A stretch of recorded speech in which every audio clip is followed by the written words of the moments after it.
Welcome everyone to F1 Nation's review of the Las Vegas Grand Prix. I'm Tom Clarkson, and joining me on the show is F1 correspondent and presenter Lawrence Barretto.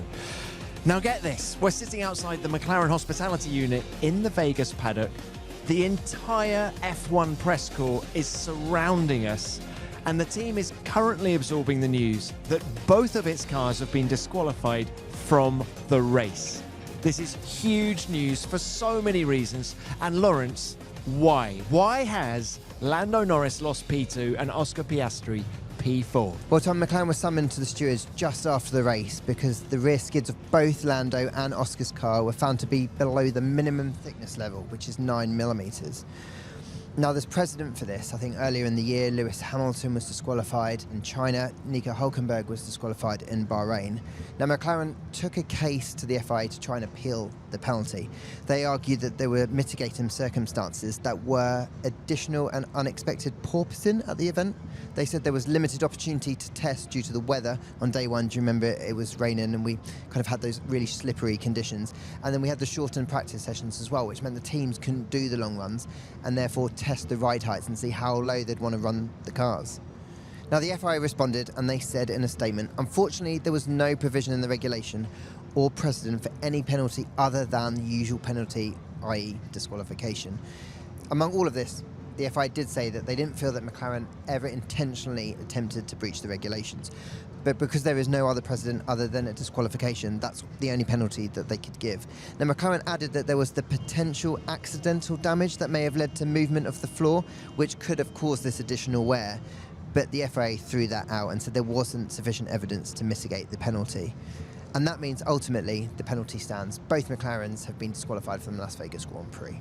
For the neutral, they must be loving this. For McLaren, Lawrence... It's a nightmare for McLaren because obviously Lando, he was 30 points clear at the checkered flag. Oscar was 30 points behind. Max was well away from the championship lead. And now we've got both drivers, both Oscar Piastri and Max Verstappen, on 24 points, adrift of Lando Norris within a race win with 2 races and a sprint to go. The question is why, and I guess it has been a very disrupted weekend here in Vegas, hasn't it? In terms of, you know, the practice sessions, there were red flags, and I think Lando said that prior to qualifying he'd only done 4. The longest stint he'd done in any practice session in the dry was 4 laps, okay? And then, of course, qualifying was wet, bowled another googly at the teams as well. So it kind of was a big step into the unknown going into this race from a setup point of view, wasn't it? Absolutely, and let's just say that that is of course the same for all the teams, so it's not like any other team had any long run data. I think the difference here with McLaren is they've come here knowing they've never finished higher than 6th in quali, never finished higher than 6th in the race, and that they wanted to make a big step forward here. So I think when you're pushing the limits, maybe they just pushed it a little bit too far, and they would have learned that in practice had they had those long runs, but they didn't. And that is the nature of when you've got a championship coming down to the wire. Even though McLaren have been so dominant this year, it shows how hard these guys have to push the absolute limit to ensure that they can keep Max Verstappen and Red Bull behind. Do you know, in the post-race press conference, I did ask Lando, I said, look, do you dare to dream? You've got to, you know, you've got surely one hand on this World Championship trophy. And to be fair to him, he said, absolutely not. I'm not thinking like that. I'm going to go to Qatar purely with the view of trying to win that race, take it one step at a time. So I'm not sure it's going to change his attitude, or do you think the pressure is higher now as we go into these last 2 race weekends? No, I think from a Lando perspective, I think the one thing that's really impressed me in these last few rounds is the way he's dealing with this pressure. And his lead was 30 points, it's now 24 points. But the way he is performing, I think, and the way that he is handling that stress and that pressure will be enough to carry him into Qatar and put this behind him quite quickly. I think the Lando of maybe earlier in this year or years gone by might have maybe let it get to him, and it might have affected him and not send him into a spiral, but maybe had a bad effect on that following weekend. Whereas now, I think the Lando that we've got now is mentally tough.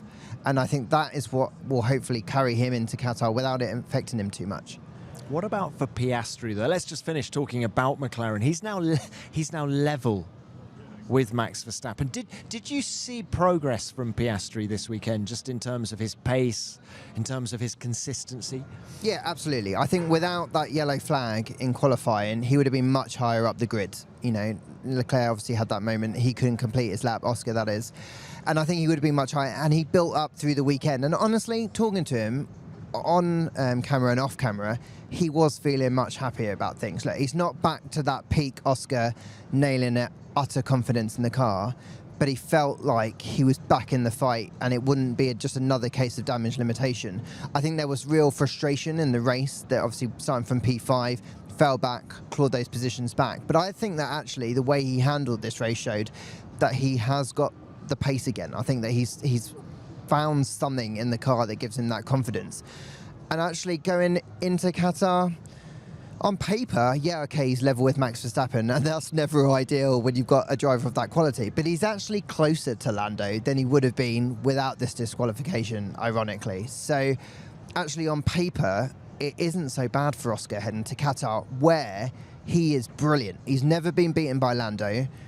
He is the favourite, I would have said this before this weekend, in the sprint and in the race. And so I think actually he's probably going to take a little bit of a boost from what's happened this weekend. They were the favourites going into Qatar last year, and Max Verstappen stole it.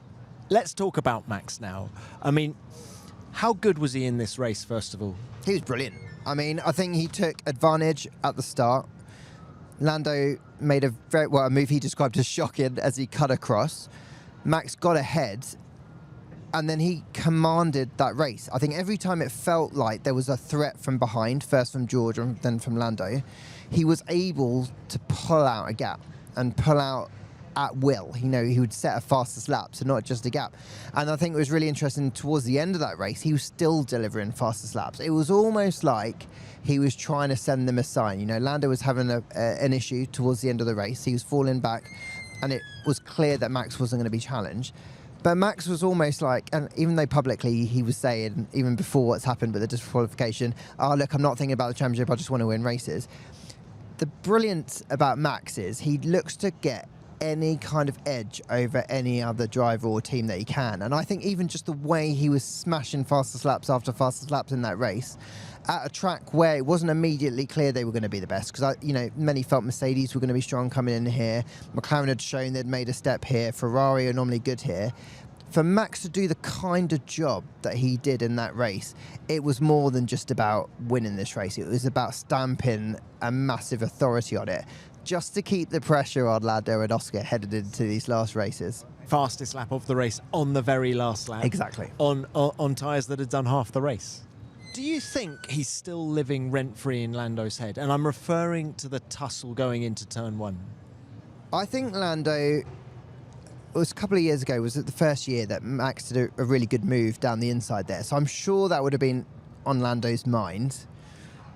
But I think actually the very fact that Lando was, he won't like this word, but it was aggressive in the way that he cut across the track, shows that actually, no, I don't think he is living rent-free anymore. I just think he was thinking, look, I'm going to try and own this. It didn't work out, admittedly, but at least Lando was trying to own it. And so I think, for me, that means that maybe he's starting to get on top of it. I do think that Max still has the edge over him, because we haven't seen for a while now Lando come out on top in a battle with Max. But I do think that that was actually an example of him really kind of showing Max that he won't be pushed around and he's going for this and he wants this title and he's not going to let anyone try and take it away from him. Do you know what? If Lando Norris goes on to win this World Championship, I actually think the disqualification here sort of helps in a funny kind of way, because now the tempo has shifted going into these last two races. Just look, you and I talking about it, everything that's been written about the disqualification as well. The pressure has ramped up, right? We've got 2 weekends. In 2 weeks' time, Lawrence, you and I will be sat in Abu Dhabi discussing who is world champion, right? The pressure has ramped up. Max Verstappen is one of the best drivers we've ever seen in Formula One. He's got his mojo. We were just watching him walking up and down after the press conference, chatting to the media. He's oozing confidence. He knows the rule book inside out. He leaves no stone unturned. And I think you want to beat Max Verstappen on level terms, right? To prove you're the best. And I think Lando is almost having to do this now, which will give just that little bit more meaning, if that's the right word, to what he's going to hopefully, for him, go on and achieve. And I think that's a really good point, because I think it will mean a lot to Lando to do that. I don't think he ever wants to be gifted anything.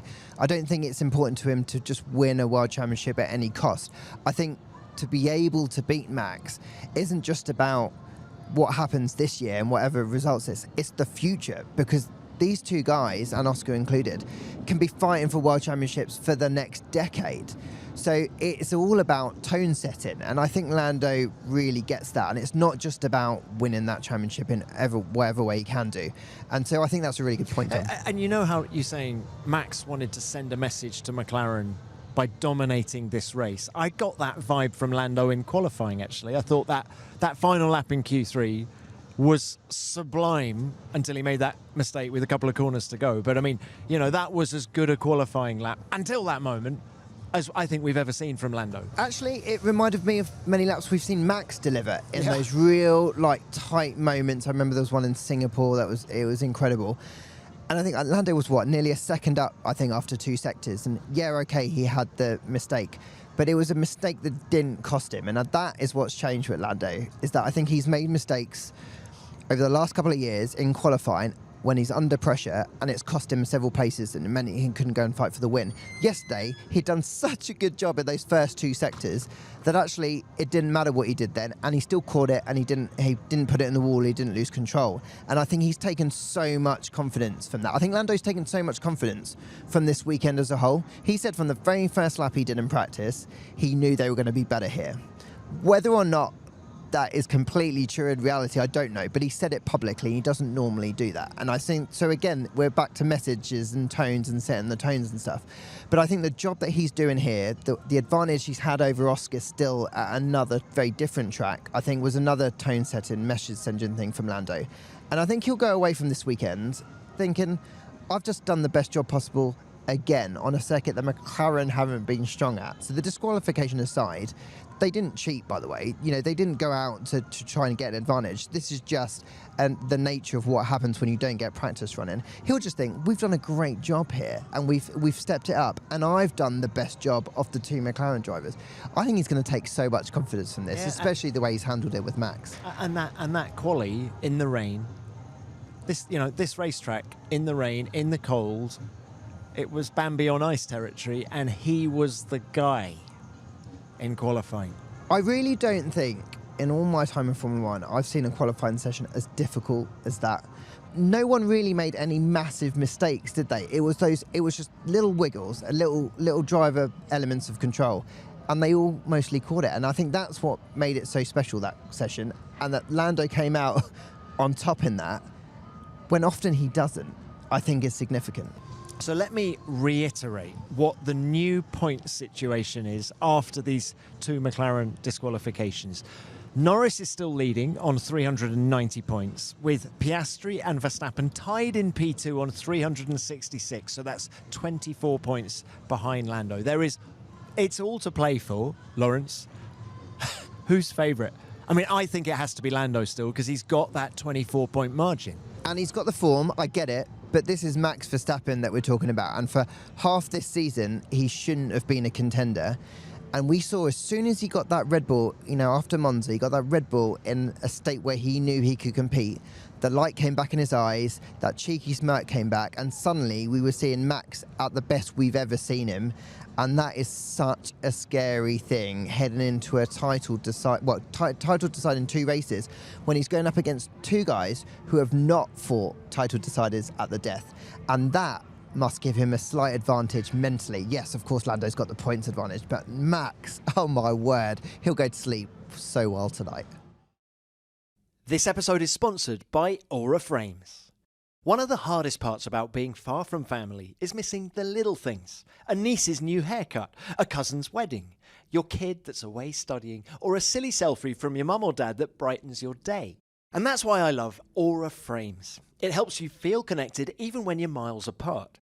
And it makes such a good gift because it's not just thoughtful, it's also smart.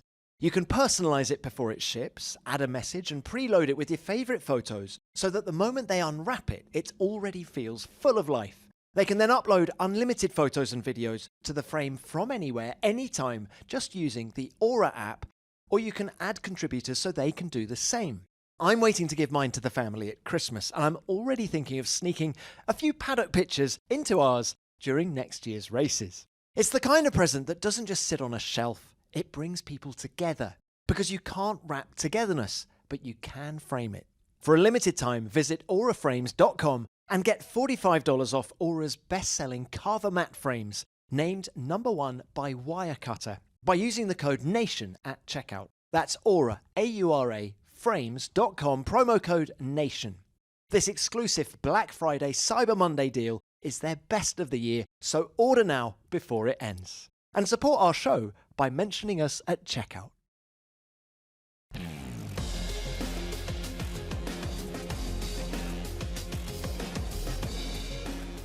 So if McLaren is the big story, there are, of course, lots of other things to talk about in this Grand Prix. We need to remind people. And I mean, let's start with Mercedes, right? Who, at the checkered flag, were 3rd and 5th. But of course, with the McLaren disqualifications, have now got a double podium. Russell in 2nd and Antonelli in 3rd. Let's talk about both of those guys, Lawrence. Let's start with Russell. He was dealing with issues in the race, wasn't he? Did you find out what they were? Yeah, so it's the repeat of the steering issue that he had in qualifying.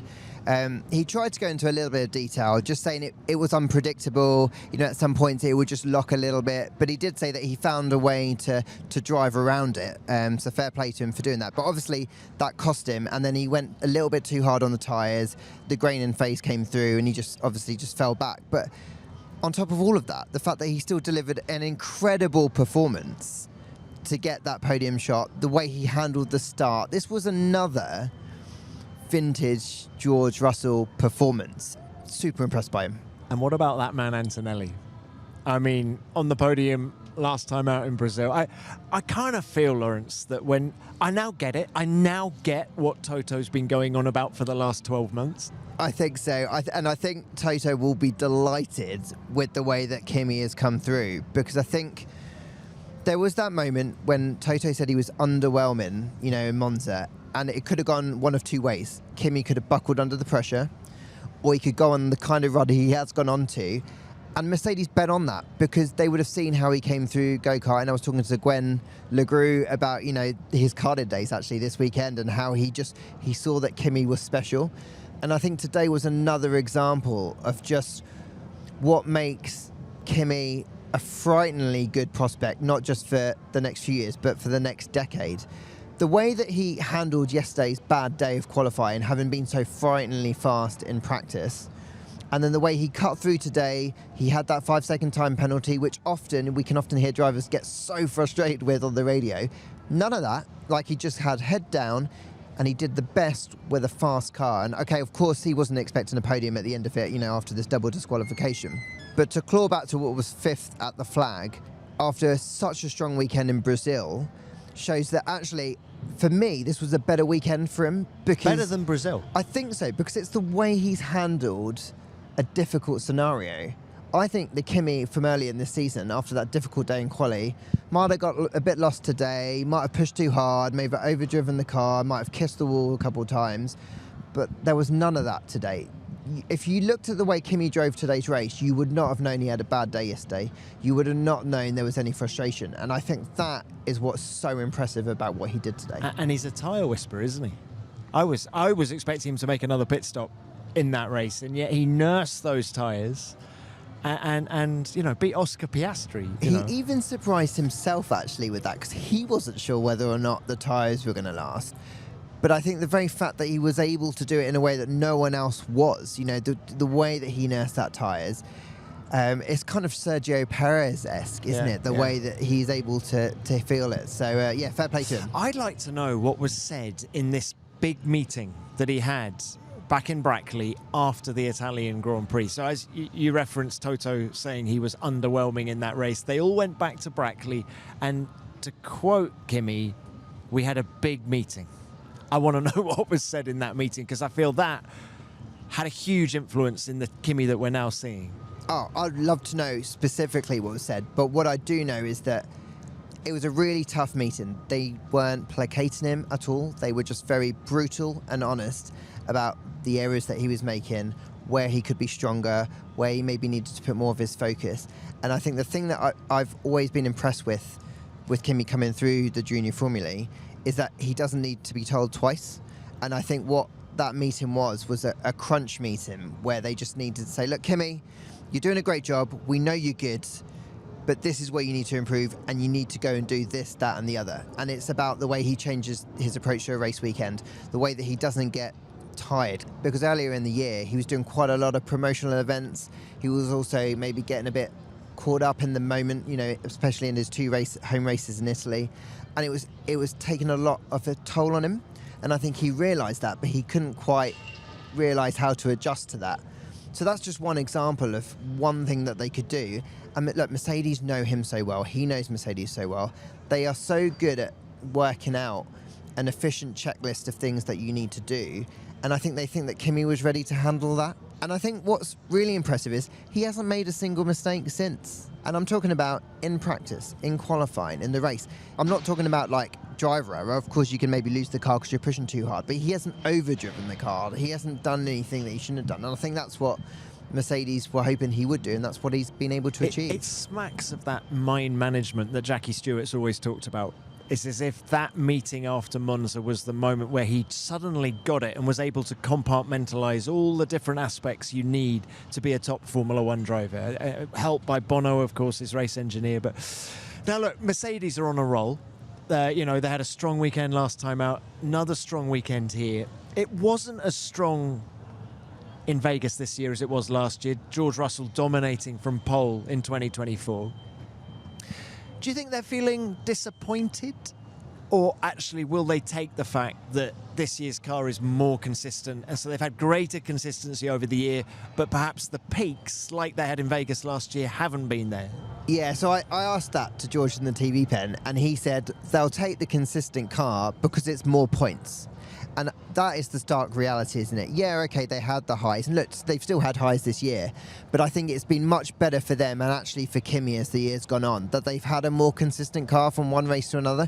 Because not only has it allowed them to build a rhythm through the year, but I think it just gives the team a better understanding of what kind of package that they've got. They're not kind of shifting wildly from one side to the other. They're not making very much dramatic changes with the setup. Do you remember sometimes last year with Lewis, they knew what they were doing. They'd go to the far end of the spectrum with the setup just to try and understand it. They haven't had to do that this year, and that's allowed them to have a much more consistent weekend through from Friday into Sunday. And that's what's basically earned them P2 in the Constructors. Obviously, it's not done yet, but they are tightening their grip on that as Red Bull and Ferrari are falling away. Well, I feel that's a segue into talking about Ferrari, talking about consistency and the lack of it at Ferrari. This has been another difficult weekend for the team. And, coming into this race, a lot of people thought this would be their last opportunity to get a good result this year. Yet even with the McLaren disqualifications, they're only 4th and 8th at the flag.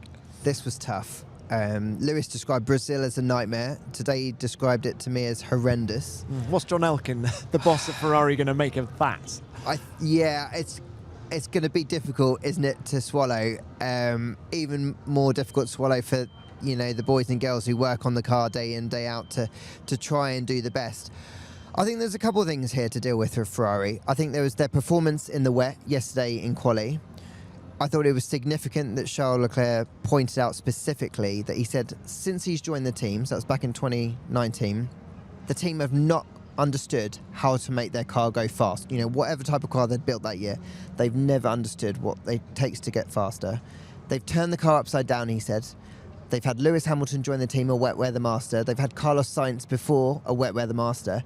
They've tried everything, and they can't make this car go fast. And he said that is top of his checklist now, going forward, is to try and understand why they can't do it. Because what it meant was today, in dry conditions, even though they were fast, well, at least with Charles Leclerc's car, they couldn't fight for anything because they were too far back. And I think it's another example of why Ferrari, there's so much goodness there, they just can't seem to piece it all together to make the most out of it. And dealing with Lewis specifically, right, this was the first time in his Formula One career that he'd qualified last without an issue, without a grid penalty or something like that. This was a performance-based P20. He was so downbeat in the TV pen yesterday when I spoke to him. And look, he's had some really tough weekends this year, but I think Lewis is such a proud guy. Like, he really takes racing seriously. So it's hurtful, it's almost embarrassing for him to finish that low when he is doing everything he can to do the best job possible. But I think it shows just how difficult that car is to drive at the minute, to get the very best out of it. Clearly, Charles has a way with that machine, but don't forget he's been there since 2019. He knows maybe a lot of the workarounds you might have to do to get the pace out of the car. Lewis doesn't have any of those kind of cheat codes almost to try and get the best out of it. And it's getting frustrating. It's similar to when he was at Mercedes and he was starting to realise that there was nothing he could really do with that car in, you know, the generation that it had developed. So it was tough to see him there. Then we saw this early phase of the race where, you know, helped by the crashes at turn 1, he was able to make up a couple of paces.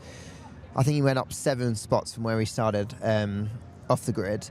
That phase looked all right, but then thereafter he just couldn't make any progress. Yeah, okay, there's a little bit of damage that he got when Alex Albon clipped him, but it wasn't, or it shouldn't have been significant enough to really hold him back in the way that Charles Leclerc was able to actually make progress, wasn't he? He was able to pressurise Oscar. He was able to driving like an animal, he said. Yeah, exactly. Yeah. And I think that's what maybe might be more concerning for Lewis in reality, is that, you know, Charles is able to get more out of a difficult car at the minute that Lewis was, which is strange because Lewis was on a really great run from Spa.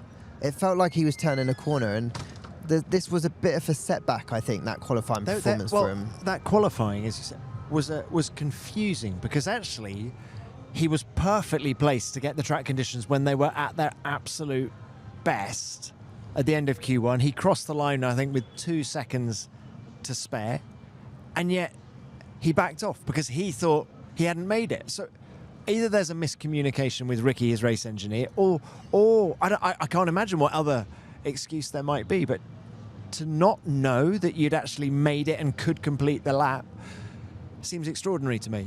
And particularly frustrating because actually he was pretty strong in Friday practice. That's not the first time this year that we've seen a miscommunication like this.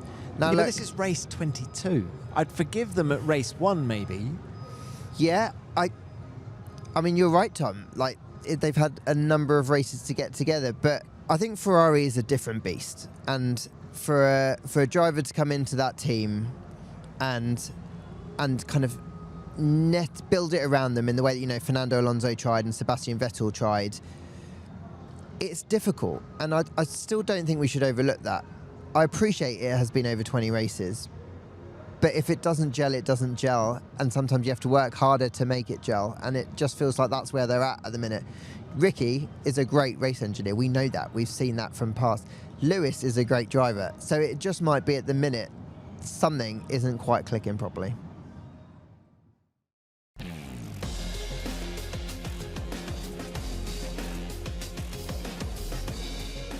There's more to come from Vegas in a moment, but I just wanted to let you know about the other official F1 podcast you can listen to this week. Sebastian Vettel is my guest on F1 Beyond the Grid. That's out on Wednesday, and you can watch our chat on the official F1 YouTube channel. And this week's F1 Explains is all about Ford's return to Formula One with Red Bull Racing in 2026. That's out on Friday. Just search for F1 Beyond the Grid and F1 Explains on your podcast app. Well, Lawrence, it's been brilliant to sort of break down this breaking news that we've had after the race, but also to talk about everything else that's going on. Can we end this the traditional way? All right. Driver of the day, give us a few others as well. You don't limit it to one, but I mean, who impressed you apart from the McLarens, the Ferraris, and the Red Bulls that we've already discussed? That's easy. It's Carlos Sainz. I think, you know, his lap yesterday to get P3 was outstanding. And he was on it all the way through quali as well, wasn't it? It wasn't one last lap. He was there or thereabouts the whole way. No, and so from that basis, it was performance. It was pure driver performance that got him that lap. To your point, there was no better conditions, worse conditions. He was quick throughout. I think the way he handled the start was impressive. I think the way that he was sensible enough to realise where his fight was. You know, there were a lot of faster cars around him. That's the first score since Singapore in the Grand Prix format. So these points are significant for the team. P7, they were comfortably the best midfield team. I think it was a very sensible, Sainz-esque drive. And look, he could have fought harder maybe to get P5 or P6, and he probably realised that the podium was out. You know, it wasn't maybe going to be another Baku. But I think that shows the smartness of Carlos Sainz, and I think it was super important for the team to get that result because it's been difficult for them. They've shown that they've had the pace to score consistently over the last 5 rounds. But then on one side of the garage, Alex Albon hasn't scored in a Grand Prix format for 6 races now. Carlos has obviously had, you know, that podium in Baku, but they haven't really taken home the points they should have done in Austin and in Mexico. So I think it was just important for them to nail a really good result. So I think he deserves a lot of plaudits today for a great drive. I think Isaac Hadjar did a great job. Lots of people are talking about him probably going to be getting the Red Bull seat. It's just another example of why he deserves to get that seat if that's what they decide to do. Nico Hülkenberg, you know, they've scored again, only a few points, but I think it shows that even on a bad day yesterday when he just missed out in qualifying, that experience, that's what Sauber are paying for in Audi from next year. Another great drive. This is what was brilliant about this race, Tom, is that there were loads of standout drives. I really feel like everyone inside the top 10 fought for it and really deserved it. Do you know who it was nice to see back as well? Was Esteban Ocon. I felt he had a few quiet races where, you know, for the last few races we've been talking a lot about Ollie Behrman, haven't we? Who's been, you know, ripping up trees. He's been doing such a good job. And Ocon was slightly in his shadow, whereas I felt this race, it was as good as we've seen him this year anyway. I felt for him a little bit because I think Esteban's done a good job at Haas this year. He just hasn't got a lot of consistent results. It's been very up and down, whereas Ollie's had, coming to Las Vegas, 4 great results, including a 6th and a 4th. And it was a classic Esteban performance this year. You know, they ran long, he tried to look after the tyres, he tried to do something different, and it just didn't come out at the end of it. And he said in the TV pen, maybe I should have pushed, you know, to defend harder from Lewis. But I think the very fact that he was saying things like that he wasn't too damn beat, shows that he knows that he did a good job, potentially the best job he could have done for Haas today. And I think it would do wonders for his confidence that he beat Ollie, you know, because that's the reality of it. That's what makes it important. And with the 2 McLaren disqualifications, the Haas's finish 9th and 10th, and that actually has ramifications in the Constructors Championship because they have now passed Aston Martin for P7. That's been a great day's work. And also, that will give them a ton of confidence in the fact that they committed to that upgrade for Austin. So Absolutely, they were one of the few midfield teams to really throw their weight behind that. And for now, it's paying off. That is a lot of money that can be spent on next year's car. And I think that is significant. Right, brilliant resume. We've listed a whole bunch of drivers there. We're each now going to give one driver as our driver of the day. Is Sainz still your man? No, I think it's close. I think Kimi Antonelli for me. I think the way he handled that race from the bad qualifying yesterday to coming through to utilising that pace. Can you imagine what he could have done if he was P3 or P4 on the grid? He could have fought for the win. That was outstanding for me. Just edges it off Sainz, I think. Damn you, Lawrence. I was going to say him, but I'll say... sorry. But I'll say someone else. I mean, we did lots of this last year, and particularly in 2023 when Max won all of those races, where because he was so dominant, we didn't give him enough driver of the day plaudits. And I'm actually going to say Max Verstappen, all right? His 6th win of the season, fastest lap on the last lap to just ram home his dominance. It was as good a race as we've ever seen from Max. So he's my man. Massive respect. There we go. I think Kimi, Max, very fair driver of the days. Well, Lawrence, thank you as ever. Brilliant to have you on the show. And hey, 2 weeks' time in Abu, can we have you back? And we're going to discuss who the 2025 world champion is going to be. Absolutely. You know what? I wasn't sure at the start of the season if we would ever be able to dream of ending up in Abu Dhabi with a championship designer.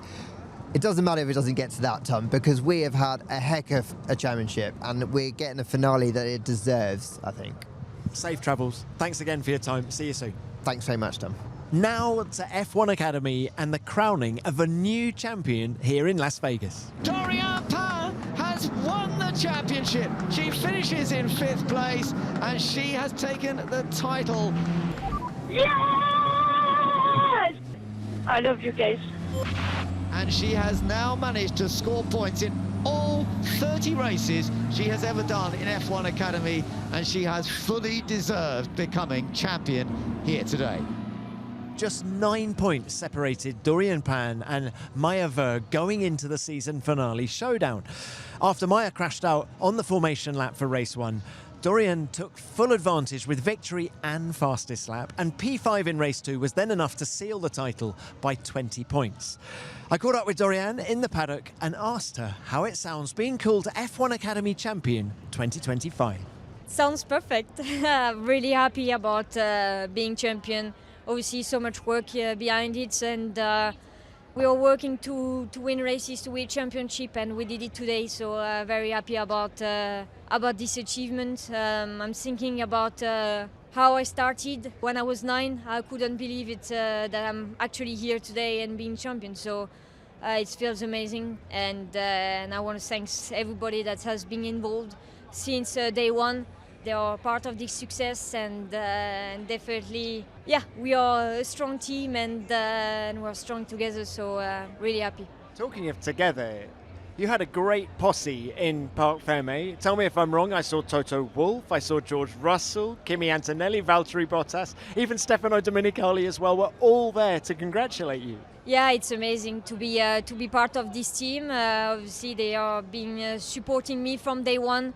Such incredible feeling to celebrate all together, because they are so great, and they opened me so opportunities for my career that I would never have without them. So I'm really happy about achieving this first title all together, and obviously winning this amazing championship that has been well designed by Suzy, and we're so lucky to have this opportunity and this visibility for our career, so it's amazing feeling. Can we talk about your approach this weekend? Because it's been a title showdown here in Las Vegas. How did you keep so cool? And what was your approach to the races themselves? You seem to be very, very aggressive. Yeah, obviously we had to be there all the time, because if we are a bit lower, that's not the approach we had to have to win a championship. So definitely a full push from first lap of FP.